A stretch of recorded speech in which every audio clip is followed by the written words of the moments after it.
Assalamualaikum warahmatullahi wabarakatuh. Di sini saya akan menjelaskan tentang modul 9, yaitu modeling object state menggunakan state machine diagram.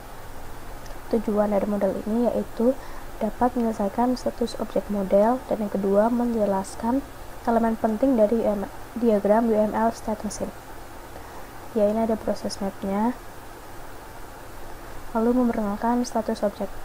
Status adalah model atau kondisi sedang menurut Webster. Ada dua cara untuk memikirkan keadaan objek. Yang pertama, keadaan objek adalah kumpulan nilai atribut khusus untuk objek.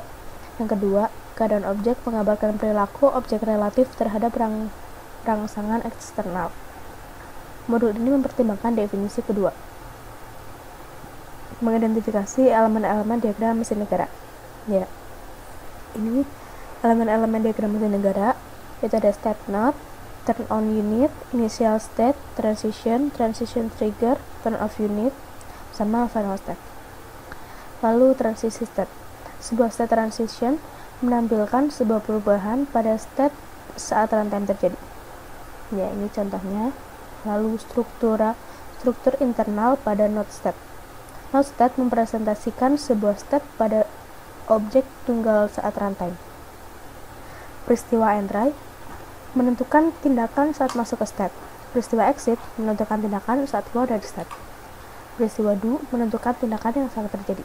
Anda juga dapat menentukan kejadian spesifik dengan tindakan yang sesuai. Melengkapi diagram mesin negara HVAC. Nah, ini diagram mesinnya. Lalu membuat diagram mesin negara untuk objek yang kompleks. Yang pertama, yaitu gambar inisial dan akhir state untuk objek. Yang kedua, gambar state tetap pada objek. Yang ketiga, tentukan pemesanan parsial pada state yang tetap selama masa hidup dari objek.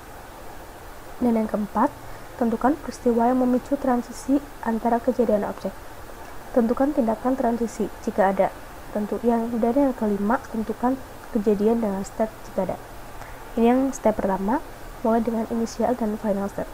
Yang kiri inisial, yang kanan final state. Nah, lalu step keduanya menentukan status objek. Itu ada cooling, idle, sama heating. Lalu yang ketiga, menentukan hubungan parsial dengan keadaan. Yang anak panahnya itu hubungannya. Lalu yang keempat, menentukan transisi event dan action. Itu ada turn on unit, turn off unit, terus dan lain-lain. Itu merupakan transisi event dan action. Lalu yang kelima, ada specific the action within a step. Ini gambarnya. Lalu after trigger event, peristiwa yang harus terjadi setelah periode waktu ditentukan dengan menggunakan peristiwa setelah pemicu.